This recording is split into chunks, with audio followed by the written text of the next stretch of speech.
Centre of dental treatment के सभी दर्शकों का एक बार फिर से स्वागत करता हूं। दोस्तों, अभी हमने एक वीडियो डाला था जिसमें आपको ये दिखाने की कोशिश करी थी कि डेंटल इम्प्लांट्स जब किए जाते हैं तो कितना सोच समझ के करना होता है, और उसको अगर हम ठीक से प्लान करके ना एग्जीक्यूट करें तो पेशेंट के लिए कितनी मुसीबत हो सकती है।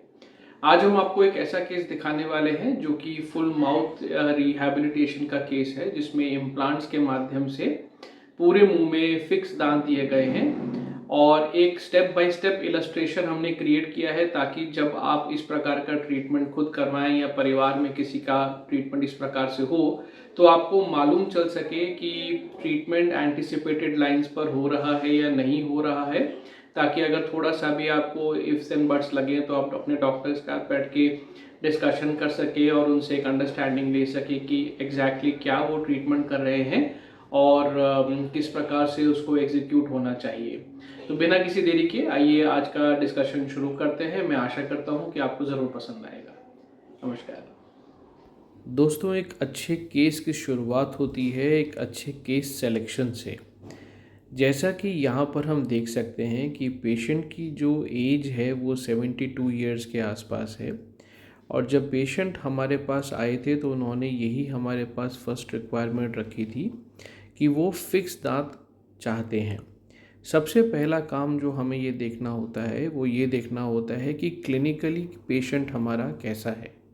यहाँ पर जो हम देख रहे हैं वो ये देख रहे हैं कि पेशेंट की जो अपर और लोअर बोन है काफ़ी हेल्दी और बल्बस है।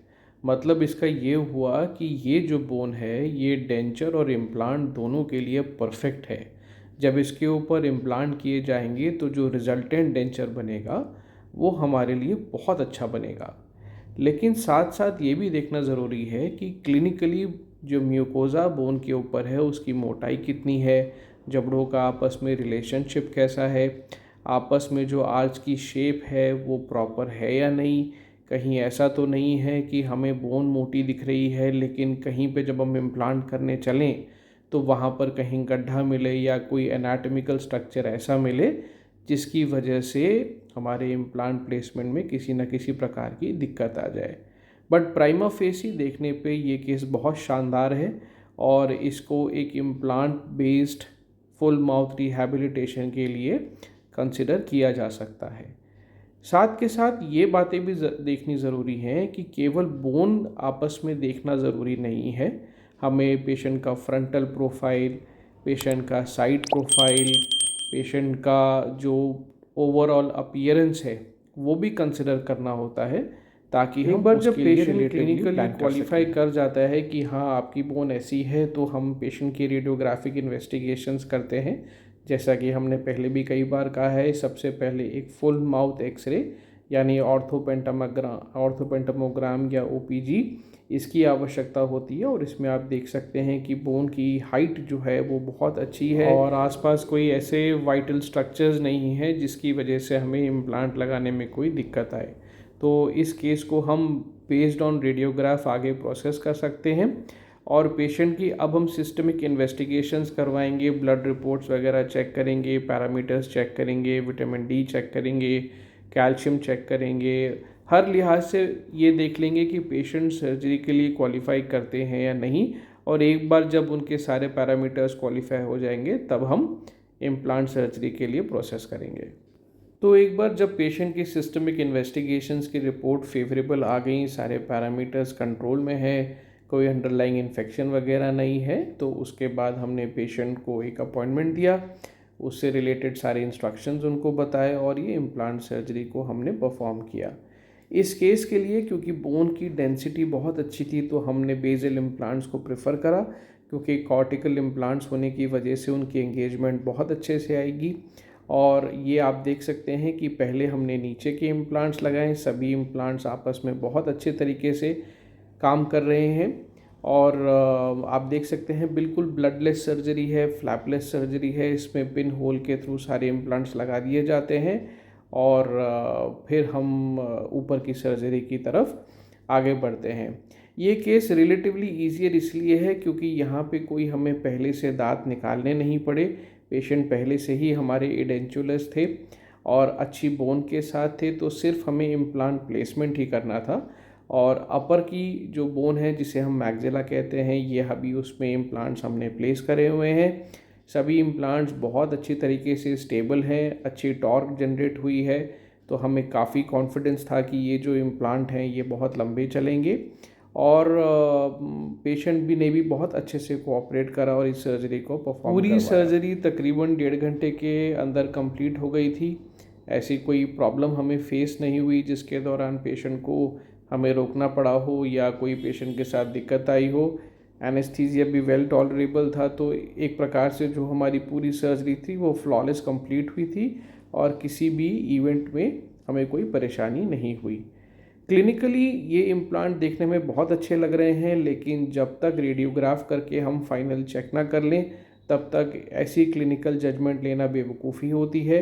तो इसीलिए इम्प्लांट्स करने के बाद हमने पेशेंट को एक ओपीजी फ्रेश करवाने के लिए भेजा। और यहाँ आप देख सकते हैं कि सभी इम्प्लांट्स बहुत अच्छे तरीके से बोन में ड्रिल हुए हैं। किसी इम्प्लांट में कोई ऐसी प्रॉब्लम नहीं है, सभी अच्छे से बोन लेवल्स को होल्ड कर रहे हैं। और जब एक बार ये सारा हमने कंफर्म कर लिया तो तीसरे दिन फिर हमने पेशेंट को अपॉइंटमेंट दिया ताकि हम पेशेंट का जो डेंचर बनाने का काम है इम्प्लांट सपोर्टेड उसको परफॉर्म कर सकें। तो ये जो इम्प्रेशंस का स्टेप होता है ये आप देख रहे हैं, इसमें हमने सारी इम्प्रेशन कोपिंग्स लगा के एक स्पेशल मटेरियल होता है जिसको एडिशन सिलिकॉन या पट्टी कहते हैं, उसकी सहायता से हमने ये सारे इम्प्लांट्स को रिकॉर्ड करा और अब यहाँ से लेबॉरेटरी जो फ्रेमवर्क है वो बनने के लिए भेजेंगे। ये जो सारे स्टेप्स आप देख रहे हैं ये उसी दिन परफॉर्म कर लिए जाते हैं और उसके 1 से 2 दिन के बाद आप ये देख सकते हैं कि लेबॉरेटरी से ये फ्रेमवर्क बनकर आया है जो कि अब पेशेंट के मुंह में चेक किया जाएगा। ये जो फ्रेमवर्क आप देख रहे हैं ये नॉर्मल फ्रेमवर्क नहीं है, ये लेज़र से बनाया हुआ फ्रेमवर्क है जिसको DMLS फ्रेमवर्क कहते हैं। इसके साथ एडवांटेज ये होती है कि ये बहुत ही स्लीक होता है, स्लिम होता है और बहुत एक्यूरेट होता है। इस स्टेज को मेटल ट्रायल कहा जाता है क्योंकि जो भी फ्रेमवर्क बनकर आया है उसका फिट और उसकी एक्यूरेसी चेक करना बहुत ज़रूरी है, क्योंकि आगे जब हम जाएंगे तो इसी के ऊपर डेंचर बनकर आने वाला है। इसीलिए इस स्टेज पर जो है इम्प्लांट्स के ऊपर फ्रेमवर्क सेट हो रहा है या नहीं हो रहा है ये बहुत ही क्रूशियल है। कई बार ऐसा हो जाता है कि जो फ्रेमवर्क बनकर आता है वो कहीं ना कहीं किसी न किसी इम्प्लांट के साथ अड़ने लगता है या ड्यू टू सम प्रॉब्लम जो है वो प्रॉपरली फिट नहीं हो पाता। तो इसीलिए एक बार जो मेटल ट्रायल जब बनकर आता है तो उसका चेक करना बहुत इम्पॉर्टेंट है और उसके बाद जब हम सेटिस्फाई हो जाते हैं कि जो चीज़ हमने कास्ट पे देखी है वही पेशेंट के मुंह में बन रही है, तब फिर हम डेंचर के बनाने का प्रोसेस शुरू करते हैं जिसमें जॉ रिलेशंस वगैरह ये लेके फिर हम लैब को आगे शेड और अदर रिक्वायरमेंट्स के साथ ऑर्डर देते हैं ताकि वो नेक्स्ट स्टेप को प्रोसेस करना शुरू कर सके। अब यहाँ आप देख सकते हैं कि एक बार जब हम मेटल ट्रायल से पूरी तरीके से सेटिस्फाई हो चुके हैं तब हम पेशेंट की बाइट रिकॉर्ड कर रहे हैं कि उनके फ्रेमवर्क्स के साथ जो जबड़ा है वो कैसे मीट होता है। और एक बार जब ये रिकॉर्ड हमें मिल जाएगा तो इस रिकॉर्ड के साथ हम पेशेंट को जो काम है वो लेबॉरेटरी को फिर हम ट्रांसफ़र करेंगे। और उसके बाद जो आप देख रहे हैं वो ये है कि लेबॉरेटरी से उस फ्रेमवर्क पे वैक्स के ऊपर टीथ माउंट करके हमारे पास आए हुए हैं जिनको कि अब हम पेशेंट के मुंह में लगा के ट्रायल चेक करेंगे कि दांत के साथ जो है पेशेंट के मुंह में कैसा लग रहा है, जो फ्रेमवर्क हमने बनाया है वो प्रॉपरली सही से बैठ रहा है या नहीं बैठ रहा है। ये फाइनल सेटिंग होती है जिसको हम चेक करते हैं और एक बार जब ये हमें ठीक मिल जाएगी तभी हम लैब को फाइनल बनाने के लिए कहेंगे। अब जो ये हमारे पास ट्रायल डेंचर बनकर आया है इसको पेशेंट के मुंह में लगा के हम फिट चेक कर रहे हैं और एक बार जब इस पर हमें संतुष्टि मिल जाएगी फिर हम लेबॉरेटरी को फाइनल डेंचर बनाने के लिए ऑर्डर देंगे।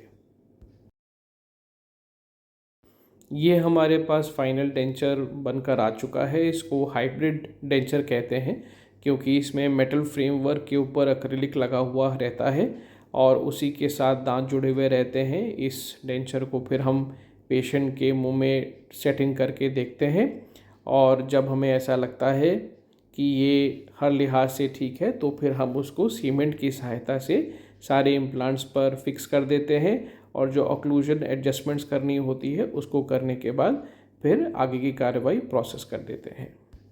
एक बार जब डेंचर लगा दिया जाता है तो फिर पेशेंट को भी इंस्ट्रक्शंस दिए जाते हैं कि एकदम से खाने के ऊपर अटैक नहीं करना है, धीरे धीरे उनको खाने की प्रैक्टिस करनी है, बोलने की प्रैक्टिस करनी है, क्योंकि अभी तक उनको इस प्रकार के डेंचर की आदत नहीं है।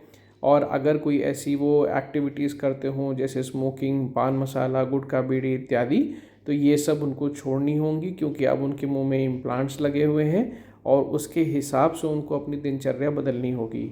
इसके साथ बीच बीच में 6 मंथली या 1 साल के अंतराल पर उनको आके बार बार चेकअप भी करवाना होता है।